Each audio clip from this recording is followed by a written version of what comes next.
Hello, my name is Gary Snyder, and I am the author of A Fresh Look at Genesis 1 through 2. The subtitle of the book is How God's Book of Nature is Concordant with His Book of Scripture, and that is one of the main themes of the book. The book also examines other concepts and perspectives that are important to understand if we are to properly interpret the empirical evidence of the natural world and also the text of Scripture. Let's take a look at some of the features of the book. The book is in an Adobe Acrobat PDF format. When you download a copy, the program that you use to read the document might open it with an initial view, such as what you see on the screen. This is the first page, which is also the cover of the book.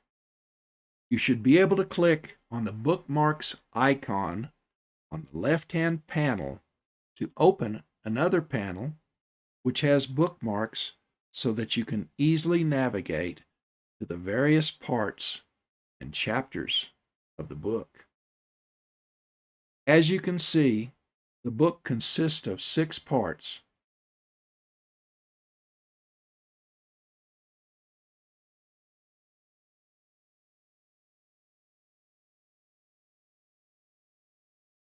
There is also an appendix, which has 2 sections, a key to transliteration and pronunciation of Biblical Hebrew, and a longer section that discusses Biblical Hebrew accent markings. The bookmarks also allow the reader to navigate to the first page of each chapter.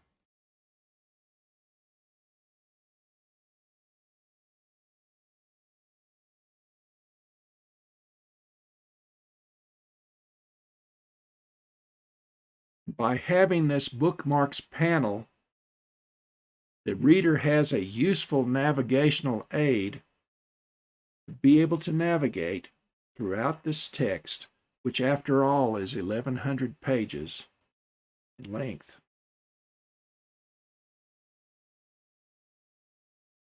Now that we have seen how to navigate around the book, we'll take a closer look at some of the basic features of the book.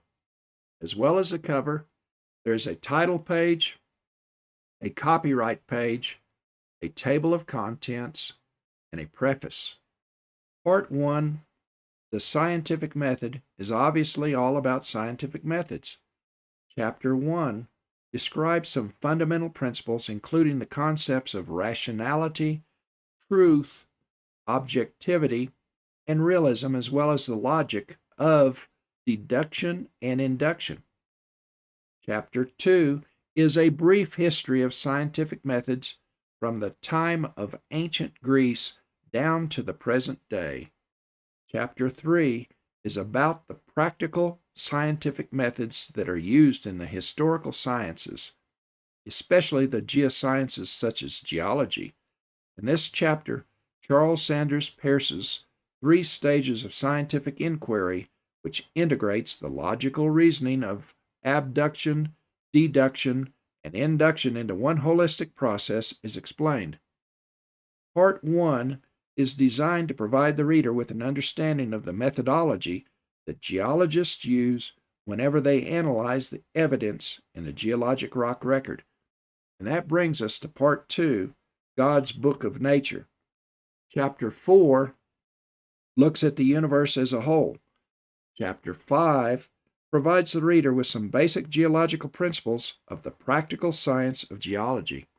Chapter 6 and Chapter 7 are about plate tectonics. Chapter 8 looks at some of the ultra-deep sedimentary basins that are found on the Earth's continents.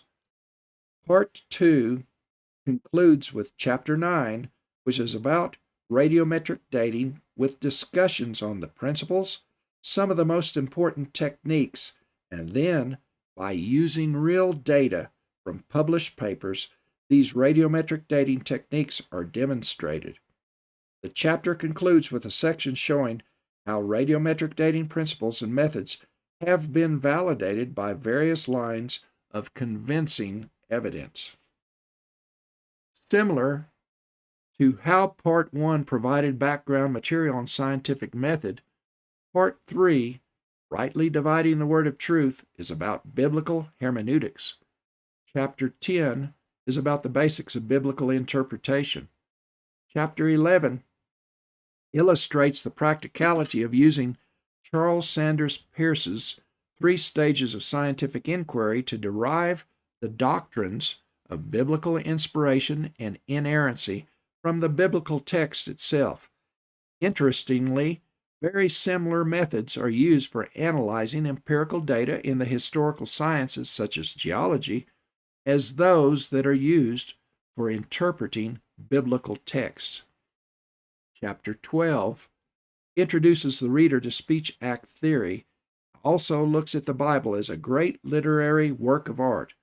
Just as Part 1 provided the reader with tools to help in understanding the evidence presented in Part 2, Part 3 provides the reader with the hermeneutical tools necessary to interpret the text of Genesis 1 and Genesis 2 in Part 4, God's Book of Scripture.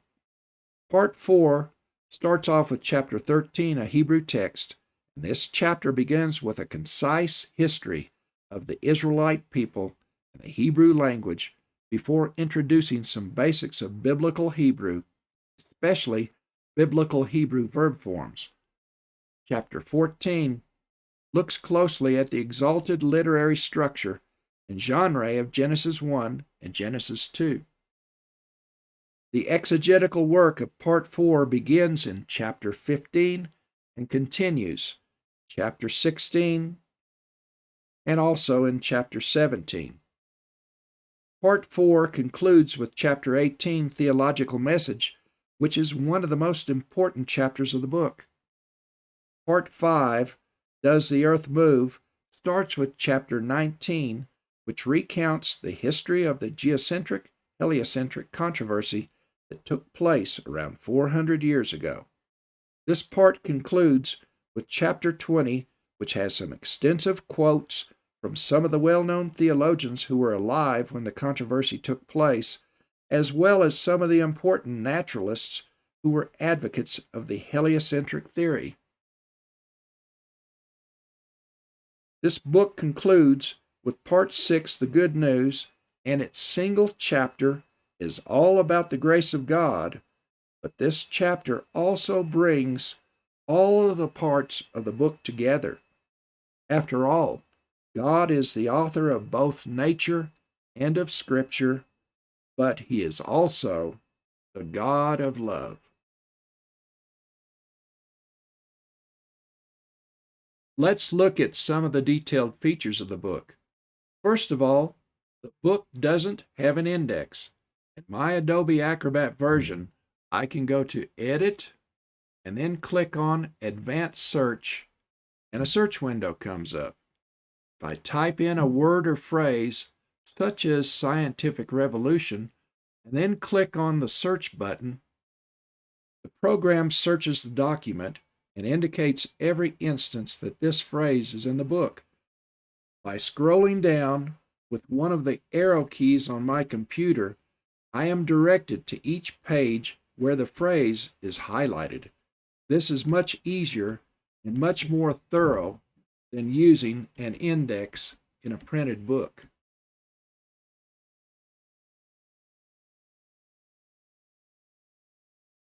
Let's change the view. Go to View, Page Display, and Two-Page View. First page of this PDF is the cover of the book, and the remaining pages are presented in a two-page view, just as you would see in an open book.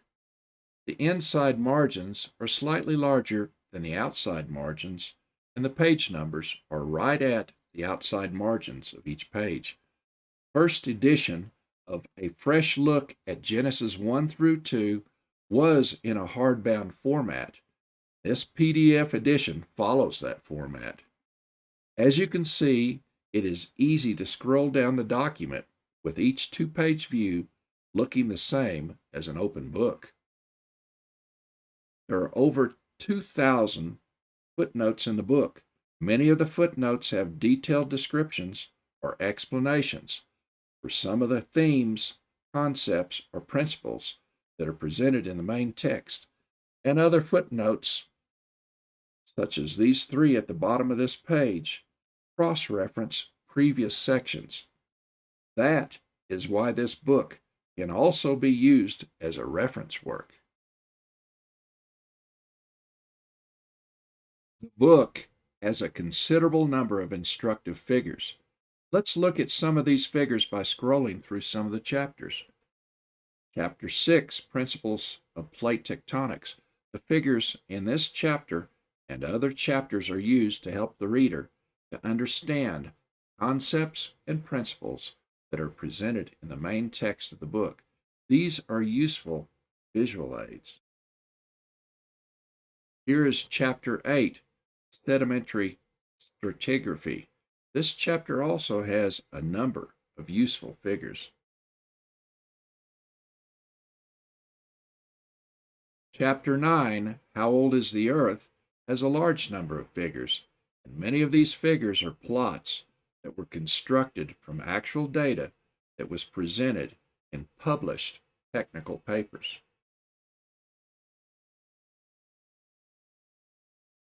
Now let's look at some of the more detailed features.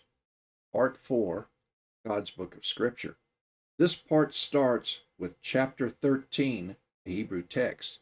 Let's quickly scroll down to the pages where the Hebrew text, Genesis 1 and Genesis 2, is first presented. As you can see, the biblical Hebrew text is color-coded. The color codes identify key words, recurring phrases, as well as other literary elements. However, the actual exegetical analysis of Genesis 1 and Genesis 2 starts in chapter 15. As throughout the book, there are many detailed footnotes in Part 4. Each of the textual units that are interpreted are prefaced with the scriptural text. Let's take a closer view.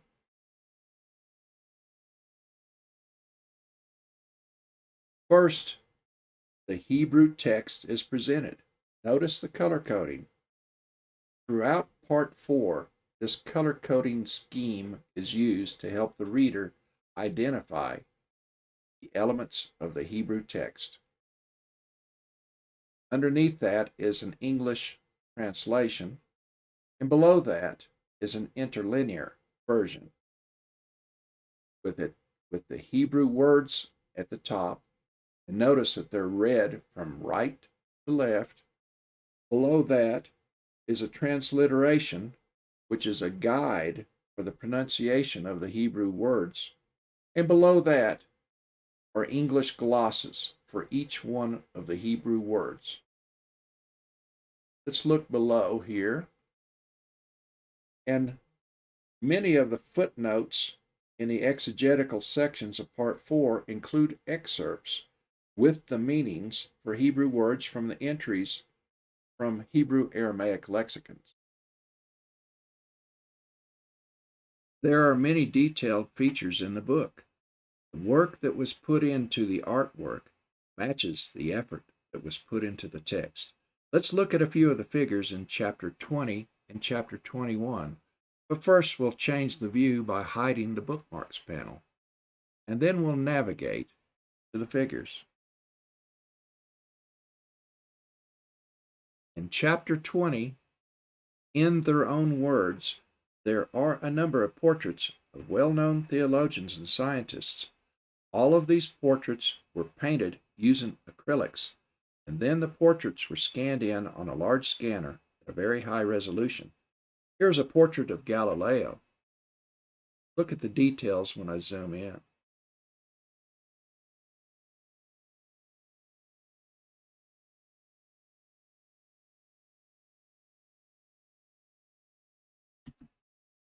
Here's Johann Kepler.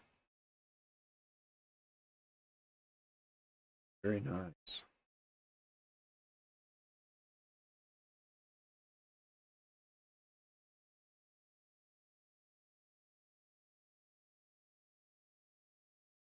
Sir Isaac Newton.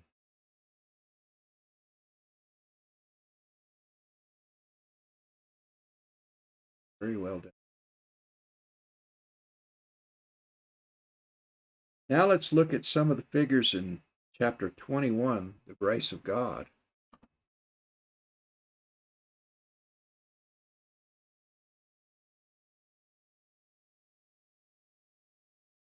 These paintings are also in acrylic, and the paintings are loosely based on the art of some notable artists in the Renaissance.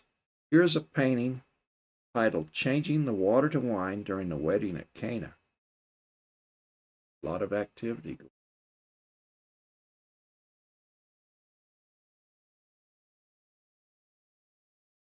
On the next page is a painting of the raising of Lazarus from the dead. See the emotion.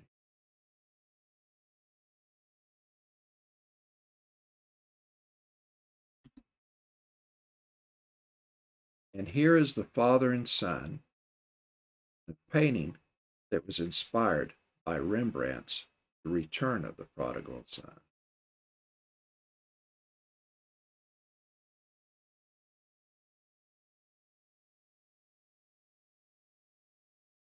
Details. I am convinced that the artwork alone in some of these figures is worth the inexpensive price of this digital edition.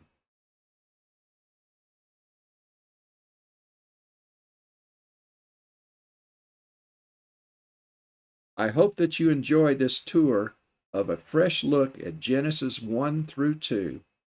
Thank you very much for taking the time to watch.